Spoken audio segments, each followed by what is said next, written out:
అరాచకాలను ఇక సహించబోం. రేవంత్ రెడ్డి పాలన రామరాజ్యాన్ని తలపిస్తుంది. రాష్ట్ర ప్రభుత్వ వాటా 30 కోట్లు ఇవ్వడం వల్లనే ఆగిపోయిన స్మార్ట్ సిటీ పనులు నడుస్తున్నాయి. మానేర్ రివర్ ఫ్రంట్ పనులు కొనసాగుట కొరకు కాంట్రాక్టర్ ఒప్పందం చేసుకున్నాడు. గత ప్రభుత్వ అనాలోచిత నిర్ణయాల వల్లనే కేబుల్ బ్రిడ్జి మీద డైనమిక్ లైట్లు వెలగడం లేదు. రూపాయి నిధులు తేని బండి సంజయ్ కుమార్ కు రైతు భరోసాపై భరోసా లేదట. సుడా ద్వారా అభివృద్ధి పనులు విస్తృతంగా చేపడుతున్నాం. ప్రింట్ అండ్ ఎలక్ట్రానిక్ మీడియా మిత్రులందరికీ కూడా నూతన సంవత్సర శుభాకాంక్షలు.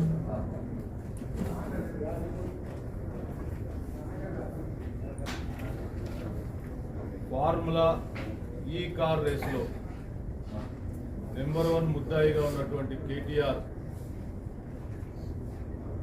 విచారణకు వచ్చి నాకు అడ్వకేట్ లేకపోతే నేను లోపల రాలేను, నేను వాస్తవాలు చెప్తానేమో అనే భయం కొద్దీ మారిపోయినటువంటి కేటీ రామారావు గత ప్రభుత్వం మారిన తర్వాత అధికారం పోయిందని తట్టుకోలేక రోజుకొక అబద్ధాలు, రోజుకొక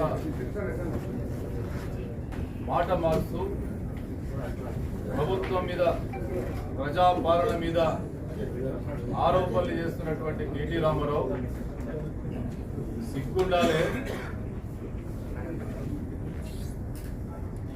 విధి విధానాలు ఖరారు కాకముందే కటింగ్ చేస్తారని, కటింగ్ సీఎం అని ఇట్లా పడితే అట్లా ఏది పడుతుందో మా ముఖ్యమంత్రి రేవంత్ రెడ్డి మీద మాట్లాడుతూ ఉన్నాం. కాంగ్రెస్ కార్యకర్తలకు కన్నెర్ర చేస్తే ఏసీబీ ఏది అవసరం లేదు, నువ్వు పారిపోతే దొరకబట్టి బిడ్డ శిక్షిస్తామని చెప్పి హెచ్చరిస్తూ ఉన్నాం. ఇలా ప్రజాప్రభుత్వం ఒకవైపు నడుస్తూ ఉంటే అధికారం పోయి తట్టుకోలేక జీవితాంతం గడీల పాలన, రాజుల పాలన నడిపిస్తామని కలలు కన్న మీరు ఇలా అధికారం పోతే తట్టుకోలేక ఇలా రైతులకు 21,000 కోట్ల రుణమాఫీ చేస్తే, 500 రూపాయలు బోనస్ ఇస్తే, లక్షల రూపాయల అకౌంట్లు రైతుల అకౌంట్లు వేసి ఇలా ఇచ్చిన మాట ప్రకారం రైతు భరోసా 2 పంటలకు ఇస్తూ ఉంటే తట్టుకోలేక బామరుదులు, కుటుంబ సభ్యులు మా గడీల పాలన బద్దలైందని చెప్పి తట్టుకోలేక మాట్లాడుతూ ఉన్నారు. సిగ్గుండాలి కదా, 10 సంవత్సరాలు పాలన చేసి 1,00,000 రూపాయల రుణమాఫీ చేయడానికి 25% చేస్తే నీకు 10 సంవత్సరాలు పట్టింది. నువ్వు ఇంకా నీకు ఏ ముఖం పెట్టుకొని మాట్లాడుతామని అడుగుతా ఉన్నావు. ఇలా నీ సిరిసిల్ల వేల ఎకరాలు కబ్జాలకు గురై వీళ్ళందరికీ నోటీసులు వస్తూ ఉంటే ఒక మాజీ సర్పంచ్ నీ అనుచరుడు నేను పొరపాటు చేసినా, ఈయన నాకు అప్పచెప్పిన భూమి నాకు వద్దు అని చెప్పి వాపు తీసినటువంటి చరిత్ర నీది అని చెప్పి చెప్తా ఉన్నాం. వరేస్తే ఉరి అన్నారు మీరు. ఇలా వరేసిన రైతు సంతోషంగా వాళ్ళకు వచ్చిన పంట పరిహారంతో పాటు పంటకు వచ్చే దాని వచ్చిన మద్దతు ఇలా రైతుల గురించి మాట్లాడితే అర్థం ఉందా అని చెప్పి అడుగుతాం. ఇంట్లో కొట్లాడుతున్నారు, బయటకు వచ్చి పోటీలు పడుతూ ఉన్నారు. ఆధిపత్య పోరు కోసం అధికార పార్టీని విమర్శిస్తే ఈ బీఆర్ఎస్ పార్టీలో మేము ప్రతిపక్ష నాయకుడు ఎదగాలని ఇలా బామరిది చెల్లె అంతా పోటీలు పడడు కాదు.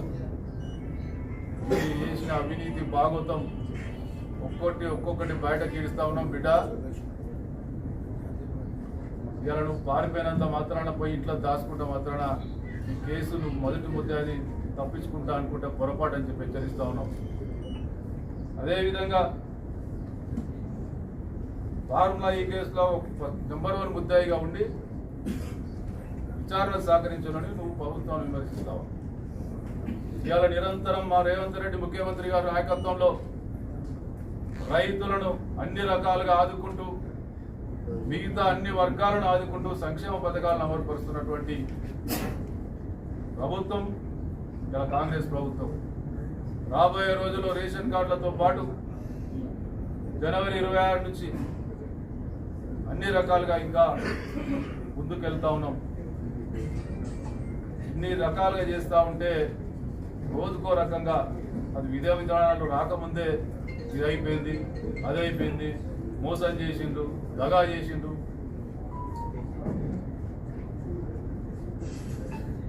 ఇటువంటి చరిత్ర కాళేశ్వరం ప్రాజెక్టు కాంగ్రెస్ పార్టీలో కూలగొట్టిన సిగ్గు ఉండాలి కొంచెం అన్న. ఎవరు అధికారంలో కాంగ్రెస్ కాళేశ్వరం ప్రాజెక్టు కూలిపోయింది. నువ్వు అధికారంలో ఉండగానే అప్పటికే దాచి పెడితే నెల రోజుల తర్వాత అది బయటకు వచ్చింది. అదేమన్నా చేతి పట్టుకొని పలుకొట్టేదా లేకపోతే ఇరుకొట్టేదా? నీ అవినీతి భాగవతం నీ సంచుల కొద్ది డబ్బు సంచులను కాళేశ్వరం ప్రాజెక్టులో మీరు సంపాదించుకుంటే అది నాణ్యత లోపంతో దాన్ని శాస్త్రీయంగా నిర్వహించకపోతే అది కూలిపోతే దాన్ని కాంగ్రెస్ పార్టీ అంటావు. ఏది పడుతుంది ఎట్లా పడితే అట్లా మాట్లాడితే రైతు భరోసా ఇస్తారు, ఇది మోసం చేస్తారు. రైతు భరోసా అనేది అకౌంట్లల్లో వేసేది, ఇస్తా అని హామీ ఇచ్చేది కాదు. ఈ లెక్క అట్టుగానే 2 సార్లు గెలిచి కరీంనగర్కు రూపాయి నిధులు తీసుకురానటువంటి పరిస్థితి లేదు. ఇక్కడ చిత్తశుద్ధితోటి ప్రభుత్వం పనిచేస్తా ఉంది. ఏది పడుతుంది మాట్లాడి విమర్శల కోసం విమర్శిస్తే నాయకుడు ఇలా బండి సంజయ్ కుమార్ కూడా దీని మీద మాట్లాడితే వీళ్ళు ఎట్లున్నదంటే పెట్టని తల్లి పెట్టగానే బాగానే పెట్టే మనిషి పూర్తిగా పెడతలే అనేటువంటి సామెత లెక్క. అంటే బీఆర్ఎస్ ప్రభుత్వంలో ఏం పెట్టకుండా, బీఆర్ఎస్ ప్రభుత్వంలో ఏం చేయకుండా, డబుల్ బెడ్రూమ్ ఇవ్వకుండా, 3 ఎకరాల భూమి ఇవ్వకుండా, ఏది చేయకుండా బీఆర్ఎస్ పార్టీ గురించి మాట్లాడలేని వాళ్ళు ఇవాళ అందరినీ ఆదుకుంటా ఉంటే కాంగ్రెస్ ప్రభుత్వం మీద విమర్శించే బండి సంజయ్ కుమార్ కానీ రాష్ట్ర అధ్యక్షుడిగా, ఎంపీగా, ఇవాళ కేంద్ర సహాయ మంత్రిగా నువ్వు నీ కంట్రిబ్యూషన్ ఏంది ఫస్ట్ ఒకసారి ఆత్మ పరిశీలన చేసుకోమని చెప్పడుతాం. ఈ విధంగా ఈ నాయకులు ఇట్లా నడుస్తూ ఉంటే మన కరీంనగర్కి సంబంధించి మల్టీపర్పస్ పార్క్ కావచ్చు, అంబేద్కర్ స్టేడియం, స్పోర్ట్స్ కాంప్లెక్స్ కావచ్చు, ఇంటిగ్రేటెడ్ మార్కెట్లు కావచ్చు, ఇవన్నీ కూడా ఆగిపోయిన పనులు. కానీ కొంతమంది నాయకులు ఇది ఎప్పుడో గతంలో జరిగిపోయిన అభివృద్ధిని ఇప్పుడేదో ఓపెన్ చేస్తున్నట్టు ఈ బీఆర్ఎస్ నాయకులు వాళ్ళే మళ్ళీ ఇంకా అధికారం నుండి వాళ్ళే ఇవాళ ప్రారంభోత్సవాలు చేస్తున్నట్టు భ్రమలు కల్పిస్తూ ఉన్నారు. వాస్తవాలను తెలిపే ఎవరు అధికారంలో ఉన్నా ఏం జరుగుతుందో ఒక అధికారిక సీట్లో కూర్చున్న వాళ్ళు ఈ నిధులు దేని ద్వారా వచ్చినాయి, ఎక్కడి నుంచి వచ్చినాయి, ఎందుకు చేస్తున్నటువంటి స్పష్టత ఇవ్వాల్సినటువంటి అవసరం ఉంటుంది. కానీ ప్రజలు మభ్యపెట్టి ఇంకా బీఆర్ఎస్ పార్టీ గతంలో చేసిన భాగవతాంత వేదికి 4 దాటికే ఏమో అయిపోయింది, మేము చేస్తే ఇదంతా అభివృద్ధి జరుగుతుంది అనేటువంటి భ్రమలు కల్పిస్తూ ఉన్నారు. ఇలా కాంగ్రెస్ ప్రభుత్వం చిత్తశుద్ధితో పనిచేస్తుంది కాబట్టి కరీంనగర్లో స్మార్ట్ సిటీకి సంబంధించినటువంటి పెండింగ్ పనులన్నీ కూడా 30 కోట్ల రూపాయల రాష్ట్ర ప్రభుత్వ వాటా ఇలా వచ్చింది కాబట్టి ఈ పనులు నడుస్తూ ఉన్నాయి.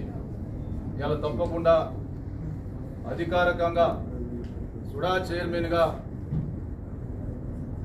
దాంట్లో మేము తప్పకుండా భాగస్వామ్యం కావాల్సిన అవసరం ఉంది. ఈ రాష్ట్ర ప్రభుత్వం వాటా అధికారంగా మేము అధికార పార్టీలో ఉన్నాం. మా పదవులు మమ్మల్ని లేదో మాకు సంబంధం లేనట్టు, వీళ్ళకే సంబంధం ఉన్నట్టు ఇలా మా బాధ్యతలు నెరవేరుస్తూ ఉన్నాం. ఇలా Telangana urban finance infrastructure development corporation ద్వారా కరీంనగర్ కార్పొరేషన్కు 60 కోట్ల నిధులు తీసుకురావాలని చెప్పి కలెక్టర్ ద్వారా ఒక చైర్మన్గా ప్రతిపాదనలు పంపిస్తే అది త్వరలో రాబోతా ఉన్నాయి. డివిజన్ ₹1 కోటి తీసుకొచ్చి అభివృద్ధి చేయాలనేటువంటి చిత్తశుద్ధితో ముందుకెళ్తా ఉన్నాం. అదేవిధంగా పెండింగ్ పనులు కూడా పూర్తి చేయాలనేటువంటి చిత్తశుద్ధితో ఉన్నాం. ఇక వట్టిగానే పోయి మొత్తం నేనే చేస్తున్నాం, ఇక నాతోటి అవుతుంది, మాతోటి అవుతుంది అనేటువంటి భ్రమలు దయచేసి బంద్ చేయని చెప్తున్నాం. మీరు ఎట్లా 4 రోజులు అయిపోయేది ఉంది. సరే మేము అన్నీ చేస్తున్నాం, ఇక వీళ్ళు ఏం చేయలేనటువంటి కాదు. ఇవాళ రాష్ట్రంలో కాంగ్రెస్ ప్రభుత్వం రేవంత్ రెడ్డి గారి నాయకత్వంలో రాష్ట్రంలో ప్రతి మూలను ప్రతి ప్రాంతాన్ని చిత్తశుద్ధుడు అభివృద్ధి చేసేటువంటి దిశగా ముందుకెళ్తా ఉంటే ఇట్లాంటి భ్రమలు కల్పించే దురాలోచన పక్కకు పెట్టమని చెప్తా ఉంటాం. అదేవిధంగా మానేరు రివర్ ఫ్రంట్కి సంబంధించి దాన్ని కూడా అయిపోయింది. కాంగ్రెస్ వచ్చిన తర్వాత ఇదంతా అయిపోయింది. కాంగ్రెస్ ప్రభుత్వం వచ్చిన తర్వాత గతంలో జరిగినటువంటి భాగవతాన్ని విచారణ జరిపించి గతంలో చెక్ డ్యాములు కడితే కొట్టుకుపోయిన దాని మీద ఏ విధంగా రికవరీ చేయాలా కాంట్రాక్టర్ అనేటువంటి ఆలోచన చేసి దానికి ఇన్స్టిట్యూషన్ చేయించి గతంలో నాణ్యతా లోపంతో జరిగిందని భవిష్యత్తులో జరగకుండా చూడడానికి ఇదంతా కూడా ఒక పద్ధతిలో తీసుకురావడానికి కొంత జాప్యం జరిగింది. దానికి సంబంధించి వాళ్ళ 234 కోట్లతోటి టెండర్ ప్రక్రియ కొంత అగ్రిమెంట్లు అయినాయి. త్వరలో పనులు ప్రారంభించబోతా ఉన్నాం. ఈ 234 కోట్లు ట్యాక్స్ లోగా 147 కోట్లు అయితే దాంట్లో 60 కోట్లు డ్రైనేజీ ఏదైతే మురుకాలో వస్తుందో దాన్ని డైవర్ట్ చేయడానికి 60 కోట్లు, 80 కోట్లు వాల్స్ నిర్మాణాని కోసం రాబోయే రోజుల్లో పనులు జరగబోతా ఉన్నాయి. ఇదంతా ఇట్లా ఉంటే ఏ కరీంనగర్లో ఏం లేదు, మేం చేసింది అభివృద్ధికి ఇప్పుడు వీళ్ళు అసలు ఏం జరుగుతుంది లేదు ఇక్కడ అనేటువంటి భ్రమలు ప్రతిపక్ష నాయకులు కల్పించిన పరిస్థితి. డైనమిక్ లైటింగ్ అని పెడితే ఆ డైనమిక్ లైటింగ్ ఎంత అంటే 6.5 కోట్లు. 6.5 కోట్లు టెండర్ పిలిచినప్పుడు గత ప్రభుత్వం ఉన్నటువంటి పెద్దలకు కనీసం అది అవుట్స్కట్స్ లో ఉంది, దాన్ని ఏ విధంగా కాపాడుకోవాలనేటువంటి ఆలోచన లేక కేవలం ప్రచారానికి పెద్ద పెద్ద స్క్రీన్లు పెట్టి ఎలక్షన్లు వస్తేనే ఎలక్షన్లో మేము లబ్ధి పొందాలనేటువంటి ఆలోచన తప్ప 6.5 కోట్లు పెట్టినప్పుడు దాన్ని ఎట్లా ఏ విధంగా కాపాడుకోవాలంటే ఆలోచన లేక కనీసం కాంట్రాక్టర్కు దాన్ని బాధ్యత అప్పయ్యేటువంటి టెండర్ ప్రక్రియ లేకపోవడం వల్ల ఇలా వెలిగించారు, ఇడిచిపెట్టిండ్రు, అయిపోయింది. అది అవుట్స్కట్లో ఉన్నది. ఎవడో టేబుల్ కోసుకపోయినరు, దానికి సంబంధించినటువంటి సిస్టంలను పట్టుకపోయారు.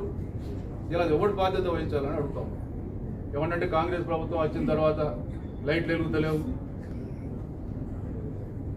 మీ అనాలోచిత విధానాల వల్లనే మీరు జేబులు నింపుకున్నావా అయిపోయిందా అనేటువంటి ఆలోచన తప్ప భవిష్యత్తులో దాన్ని ఏ విధంగా కంటిన్యూ చేయాలి, ఏ విధంగా దానికి మరి ఉండాలి అనేటువంటి ఆలోచన లేక ప్రభుత్వ సొమ్ము అయితే అయిపోతే ఈ రోజు అయితే అయిపోయినటువంటి పరిస్థితి ఘాటుతో అయిపోయినటువంటి పరిస్థితిలో ఆనాడు మీ పాలన వల్ల ఇవన్నీ జరుగుతూ ఉన్నాయి. అర్జెంటుగా అప్రోచ్ రోడ్లు నిర్మించాలని చెప్పి కాంట్రాక్టులు తొందర పెడితే అది ఆ కాంట్రాక్టర్ తొందరపాటుతోటి ఆ అప్రోచ్ రోడ్ మొత్తం కుంగినటువంటి పరిస్థితి గతంలో మేము వెలుగులోకి తీసుకొచ్చాం. అంటే నాకు ఎలక్షన్ వస్తుంది, నేను దాని దగ్గరికి పోయేటట్టు చేయాలి, లైట్లు వెలిగించి చూడాలి, ఇక అది ఏమన్నా కానీ తర్వాత ఇది వీళ్ళ వ్యవస్థ. స్వాతంత్రం వచ్చిన తర్వాత కాంగ్రెస్ పార్టీకి ఇటువంటి పనులు ఎన్నడూ చేయలే. ఒక ప్రణాళికాబద్ధమైనటువంటి ఇలా ప్రాజెక్టులు కట్టినామంటే 70 ఏళ్ళైనా 80 ఏళ్ళైనా మరి ఇంత కూడా చెక్కు చెదరకుండా ఉందంటే అది ఒక కాంగ్రెస్ పార్టీ యొక్క నిబద్ధత, కాంగ్రెస్ పార్టీ యొక్క పద్ధతి ప్రకారం నడిచేటువంటి పార్టీ కాంగ్రెస్ పార్టీ. కానీ ఇవాళ దులుపుకొని జేబులు నింపుకున్నాం అయిపోయింది. ప్రజాధనం మీద వీళ్ళకు ఒక బాధ్యత లేనటువంటి పరిస్థితులలో గత బీఆర్ఎస్ ప్రభుత్వం నడిచింది. ఇవన్నీ తప్పులు వీళ్ళ వంత అయితే దాన్ని కాంగ్రెస్ పార్టీని ఎత్తి చూపే ప్రయత్నం, కాంగ్రెస్ ప్రభుత్వాన్ని ఎత్తి చూపే ప్రయత్నం చేస్తూ ఉంటాం. వీటన్నిటికీ ప్రజాధనం లూటీ చేసి ఇవాళ వీటన్నిటి కూడా అదేవిధంగా కూడల సుందరీకరణ చేసిన అద్భుతం చేసిన కరీంనగర్ అని చెప్పి మాట్లాడుతారు. ఎక్కడన్నా 2 కోట్లు 3 కోట్లు పెట్టి సుందరీకరణ పేరు మీద 60% 50% దోసుకున్న వీళ్ళు ఇలా మేము కరీంనగర్ అభివృద్ధి చేసిన ఏ ముఖం పెట్టి చెప్పుకుంటారని పడుతాను. అన్నిటి